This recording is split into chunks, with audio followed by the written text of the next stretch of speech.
Hello everyone, welcome back to our channel. నేను మీ శిరీష. అందరూ ఎలా ఉన్నారు? బాగున్నారు అనుకుంటున్నాను. నేను కూడా చాలా బాగున్నాను. ఏంటి ఒకటే స్క్రీన్ మీద శిరీష రెండు రకాలుగా కనిపిస్తోంది అని అనుకోవచ్చు మీరు. ఒకటి సేమ్ శారీలోను అలాగే సేమ్ మెటీరియల్ డ్రెస్తోనూ కనిపిస్తుందని చెప్పని. అవును, ఈ పాటికే మీకు అర్థమై ఉంటుంది నేను ఏం వీడియో షేర్ చేద్దాం అనుకుంటున్నానని చెప్పని. అందుకని బిఫోర్ ఆఫ్టర్ రెండు షేర్ చేస్తే మీకు ఒక పిక్చర్ క్లారిటీగా ఉంటుంది అని చెప్పని ఇవాళ స్టిచ్చింగ్ రిలేటెడ్ వీడియో. దాంతోపాటు ఇంకా చాలా కబుర్లు మాట్లాడుకోవాలి. వీడియోలోకి వెళ్ళి ఏంటి శిరీష్ ఏం చేసింది శారీని డ్రెస్ కింద అంటే ఆల్రెడీ చూసే ఉంటారు. కొంతమంది అంటే డీటెయిల్గా ఎక్స్ప్లెయిన్ చేయక స్టిచ్చింగ్ చేసేది కటింగ్ చేసేది అని అడుగుతున్నారు కదా.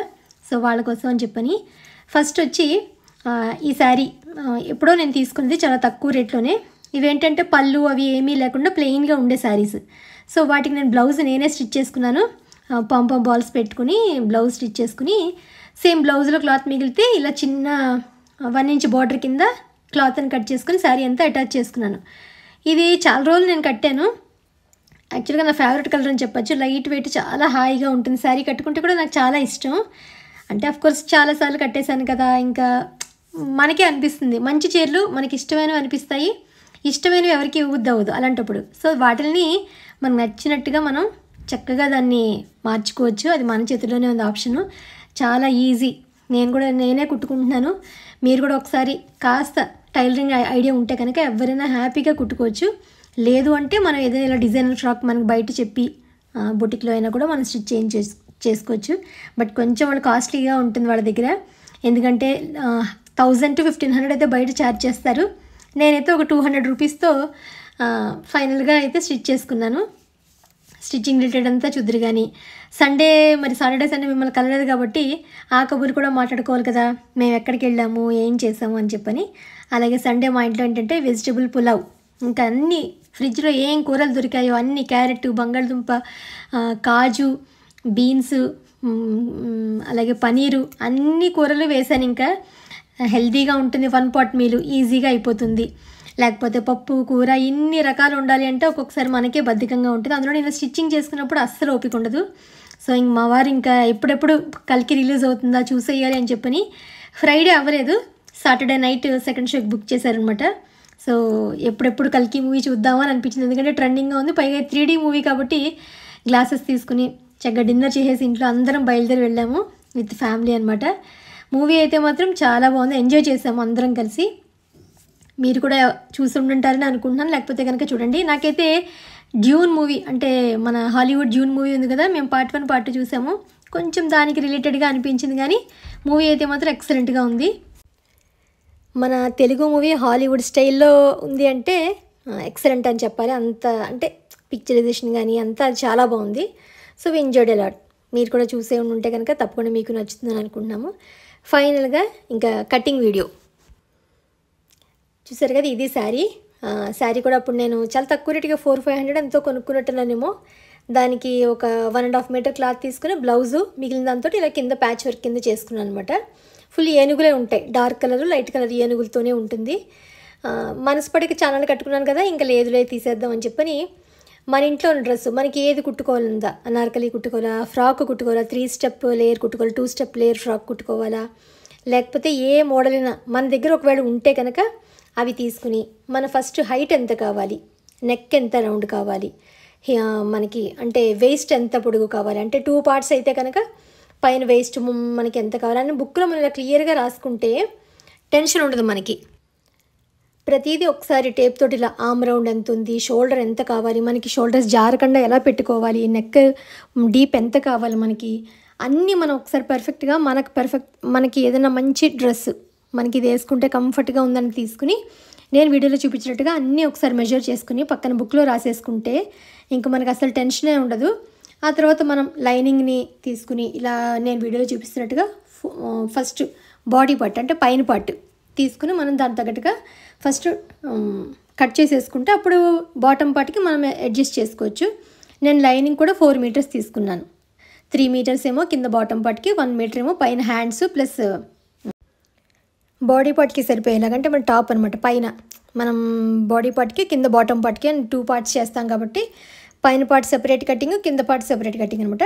ఇప్పుడు నేను లాస్ట్ టైం అనార్కలి కుట్టాను, అది మీరు చూశారు. సో ఇప్పుడు ఏంటంటే 3 లేయర్ ఫ్రాక్ కుడదాము. ఏదో నాకు కొన్నాళ్ళు వేసుకోవాలనిపించింది, వేసుకున్న తర్వాత శ్రావణి అయినా వేసుకుంటుంది కదా అని చెప్పని అలా కుడతాను. ఎందుకంటే అన్నీ ఒకటే కుట్టినా బోర్గా ఉంటుంది. సో మరి నేను ఎంతవరకు కుట్టగలను, ఎందుకంటే ఇవన్నీ నేను నేర్చుకోలేదు. బట్ ఒక థాట్ అయితే ఉంది, ఇలా కుట్టాలి. సమ్ వీడియోస్ ఏదైనా ఒకటి చూసి మన లెంగ్త్ ప్రకారం ఎంతెంత కట్ చేసుకోవాలి ఏంటంటే ఒక ఐడియా ప్రకారం ఉంటుంది. కాబట్టి సేమ్ లైనింగ్ బాటమ్ కూడా సేమ్ నాది పైన బాడీ ఇది మెజర్ తీసుకుని నెక్ అది డీప్గా లేకుండా చెప్పాను కదా 2-215 లెంగ్త్లో మనం కట్ చేసుకుంటే కనుక అస్సలు షోల్డర్స్ జారిపోవడం కానీ నెక్ డీప్ అవ్వడం కానీ ఉండదు. కాబట్టి మీరు షోల్డర్ పెద్దది పెట్టుకోండి, బట్ ఆ నెక్ రౌండ్ది మాత్రం ఒక 3 పెట్టేసుకుందాం, అంతొద్దు 2 లేకపోతే 2.5 బెస్ట్. అంటే జారడానికి ఇష్టపడకుండా ఉండే వాళ్ళకైతేను, లేకపోతే మ్యాక్సిమం 2.5 విడ్త్లోనే మనం నెక్ కట్ చేసుకోవాలి. అంతకు మించి అంటే కనుక ఖచ్చితంగా షోల్డర్స్ జారిపోతాయి, డీప్ నెక్ అయిపోతుంది, మనం ఇబ్బంది పడతాం. తర్వాత వీడియోలో చూపిస్తున్నట్టుగా శారీని, మిగిలిన శారీని ఇలా మొత్తం ఒక 8 పార్ట్స్ కింద ఫోల్డ్ చేసుకుని మనం చీర మడత పెడతాం కదా, సేమ్ అలాగే పెట్టుకుని మనకి ఎంత లెంగ్త్ కావాలి, అసలు మనకి మామూలుగా కింద బాటమ్ పార్ట్ ఎంత లెంగ్త్ కావాలి, సపోజ్ 36 లెంగ్త్ కావాలి అని అనుకుంటే కనుక 36ని 3 పార్ట్స్ చేయాలి. ఎందుకంటే మనం 3 లేయర్ ఫ్రాక్ కుడుతున్నాం కాబట్టి.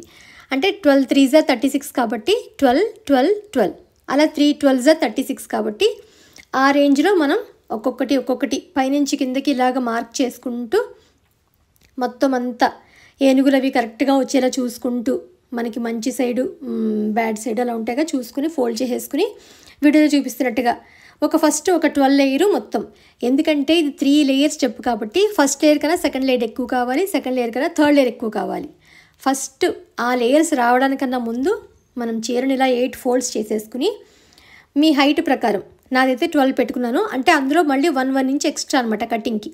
సపోజ్ 30 లెంగ్త్ అనుకుంటే కనుక 2 ఎందుకంటే పైన కింద మనం జిగ్జాగ్ కానీ అవి చేస్తాం కాబట్టి దాని తగ్గట్టుగా చూసుకుని ఇలా 3 లేయర్స్ కింద కట్ చేసుకుని సేమ్ 3 లేయర్స్ సమానంగానే ఉండాలి మనకి.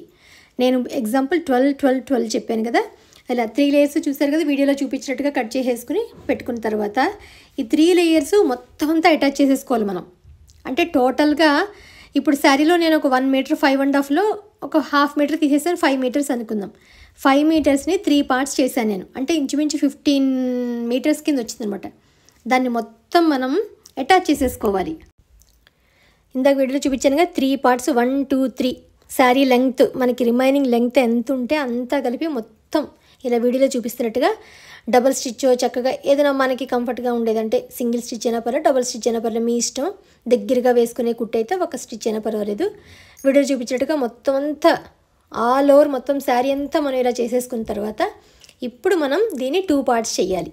అంతే, ఫ్రంట్కి ఒక సగం పార్ట్, బ్యాక్కి ఒక సగం పార్ట్. నేను చెప్పేది మీకు అర్థమైందే అనుకుంటున్నాను.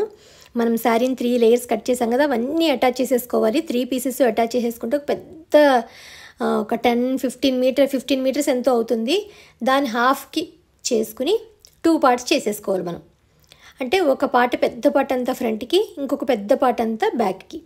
ఇప్పుడు ఆ పెద్ద పార్ట్లో మనం ఏం చేస్తున్నాం, 3 లేయర్స్ కింద కట్ చేసుకుంటున్నాం మనం. అంటే first layer, second layer, third layer, అలా 3 లేయర్స్ కింద అనమాట.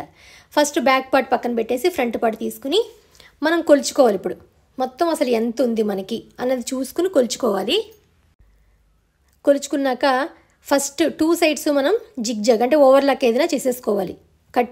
కుట్టడానికి ముందు, కట్ చేయడానికి ముందు మనం 2 సైడ్స్ మొత్తం ఓవర్లాక్ ఫ్రంట్ బ్యాక్ చేసేసుకుంటే మనకి ఫిల్స్ పెట్టుకునేటప్పుడు కానీ పోగులు రాయిపోకుండా అలా హ్యాపీగా ఉంటుంది మనకి. అంటే అదే కొంచెం పెద్ద పని మనకి. 2 సైడ్స్ జిగ్జాగ్ చేసుకోవడమే పెద్ద పని. 7 మీటర్స్ ఉంటుంది ఇంచుమించు, అంటే 14 + 14 అన్నీ అంత పెద్దగా మనం జిగ్జాగ్ చేసేసుకోవాలి. చేసేసుకున్న తర్వాత ఇప్పుడు వచ్చింది 6 మీటర్స్ అవుతుంది. 6+ చేంజ్ వస్తుంది అంతే మనకి. దాన్ని 1 మీటర్, 2 మీటర్స్, 3 మీటర్స్, అంటే ఫస్ట్ లేయర్ 1 మీటరు, దానికన్నా ఎక్స్ట్రా 2 మీటర్స్ సెకండ్ లేయరు, దానికన్నా ఎక్స్ట్రా 3 మీటర్స్ థర్డ్ లేయర్ వచ్చేలాగా మనం కొలుచుకోవాలి. ఫస్ట్ కొలుచుకుని ఆ ప్రకారం మనం కట్ చేసుకోవాలి. సపోజ్ 7 మీటర్స్ ఉందనుకోండి, 1 మీటర్ 1/4 ఫస్ట్ది, 2.5 మీటర్స్ సెకండ్ది, 3.5 లేకపోతే 4 అలాగే థర్డ్ లేయరు. చెప్పానుగా మనకు వచ్చిన క్లాత్ని మిగిలిన దాన్ని బట్టి మనం ఫస్ట్ పార్ట్ కన్నా డబల్ సెకండ్ ఉండాలి, దానికన్నా డబల్ థర్డ్ ఉండాలి. డబల్ అని మీన్స్ 1 మీటరు, 2 మీటర్లు, 3 మీటర్లు. సో 3 + 2 + 1 కలిపితే 6 మీటర్స్ టోటల్గా అవుతుంది. కాబట్టి అలా కట్ చేసుకుని నేను పెట్టుకున్నాను. మీకు వీడియోలో ఇప్పుడు చూశారు కదా, మీకు అర్థమైంది కదా. ఇప్పుడు బాడీ పార్ట్ మనం ఆల్రెడీ లైనింగ్తో అటాచ్ చేసేసుకున్న తర్వాత చిన్న చిన్ని ఫిల్స్ పెట్టుకుని ఇలా కుట్టుకోవాలి. వీడియోలో చూపించినట్టుగా దగ్గరికి అడ్జస్ట్ చేసుకుంటూ బాడీ పార్ట్కి ఫస్ట్ 1 మీటర్ ఉన్నది అడ్జస్ట్ చేసేసుకోవాలి. తర్వాత 2 మీటర్లు ఉన్నది, తర్వాత 3 మీటర్లు ఉన్నది. చిన్న ఫిల్స్ ఎక్స్ట్రా పెట్టుకుంటూ బాడీ పార్ట్కి ఫ్రంట్ పార్ట్ బ్యాక్ పార్ట్ రెండు మనం అటాచ్ చేసేసుకోవాలి. అప్పుడు చూపించినట్టుగా చక్కగా ఫ్రంట్ పార్ట్ విడిగా బ్యాక్ పార్ట్ విడిగా మనకి రెడీ అయిపోతుంది. ఇప్పుడు లోపల లైనింగ్ కూడా మనం అనార్కలికి ఎలా తీసానో నేనైతే అలాగే తీసాను. ఎందుకంటే కొంచెం గేర్ బాగుంటుంది, కొంచెం థిక్గా ఉంటుంది కదా, లైనింగ్ కూడా ఉంటే బుట్టలా బాగా వస్తుంది అని చెప్పని. లేకపోతే ఫిల్స్ పెడితే ఏంటంటే పొట్ట దగ్గర ఎత్తు అయిపోతుంది మరిగిన. సో అందుకని ఇలా మనం అనార్కలి టైప్ తీసుకుంటే మనకి పొట్ట దగ్గర ఏమి అలా ఎత్తుగా ఏమున్నట్టు ఉండదు. ప్లస్ దాంతోపాటు గేర్ బుట్టలా వస్తుంది, మనకి కిందకి వెళ్ళేసరికి గేర్ పెరుగుతుంది కాబట్టి ఇంకా బాగుంటుంది. సో మీ ఇష్టం, ఫిల్స్ అయినా పెట్టుకోవచ్చు, గేర్ అయినా కట్ చేసుకోవచ్చు. వీడియోలో చూపిస్తున్నట్టుగా 4 ఫోల్డ్స్ చేసేసి లైనింగ్ని కూడా మనం చక్కగా ఇలా కట్ చేసేసుకుని ఇప్పుడు దీన్ని లైనింగ్ క్లాత్కి యాడ్ చేసుకోవాలి మనం. ఆల్రెడీ నేను ఫాస్ట్గా చూపించేశాను మీకు అర్థం అవుతుందని, ఎందుకంటే కుట్టిందంతా మరీ ఎక్స్ప్లెయిన్ చేస్తే లెంగ్తీ అయిపోతుంది వీడియో అని చెప్పని. సో ఓవరాల్గా ఫైనల్ లుక్ అయితే లైనింగ్ కూడా అటాచ్ చేసేసాక ఇది ఇలా వచ్చింది. మీరు ఫస్ట్లో చూసారు కదా, సేమ్ మళ్ళీ అదే లాస్ట్లో నేను వేసుకున్నాక ఎలా ఉంటుంది అన్నది కూడా చూపిస్తున్నాను. నాకైతే బాగా నచ్చింది, పర్వాలేదు. నేను కుట్టుకున్నానికి నేను సాటిస్ఫైడ్ అయ్యాను ఖచ్చితంగాను. మీకు నచ్చిందని అనుకుంటున్నాను. ఎలా ఉంది అంటే నాకు తప్పకుండా కామెంట్ సెక్షన్లో తెలియచేయండి. ఇది ఇవాళ నేను స్టైల్ చేసుకున్న చిన్న సింపుల్ శారీని ఈ రకంగా నేను మార్చుకున్నాను. కోర్స్ మన చేతిలో ఉన్నది కాబట్టి అటు ఇటుగా మరీ మనం పక్కాగా బొటిక్లో కుట్టలేం కానీ బట్ ఓవరాల్గా సాటిస్ఫైడ్గా అనిపించింది. నాకైతేనే హ్యాపీగా వేసుకోవచ్చు అనిపించింది. ఇంకా చిన్న హంగులు వీటికి అవి చేసుకోవచ్చు, టైం ఉన్నప్పుడు మళ్ళీ షాపింగ్ వెళ్ళినప్పుడు ఏదైనా చేసుకుందాం అని అనుకుంటున్నాను. ఇది ఓవరాల్గా cutting and stitching video. So దానికి సింపుల్గా ఇలా నేను పర్ల్స్ తోటి వాటితోటి చిన్నగా రెడీ అయ్యాను అంతే, సింపుల్గాను. ఎలా ఉంది లుక్, ఎలా ఉంది ఏంటని నాకు తప్పకుండా అందరూ కామెంట్ సెక్షన్లో తెలియజేస్తారనుకుంటున్నాను. మళ్ళీ ఒక ఇంట్రెస్టింగ్ వీడియోతోటి మిమ్మల్ని అందరినీ కలుస్తాను. అంతవరకు బాయ్.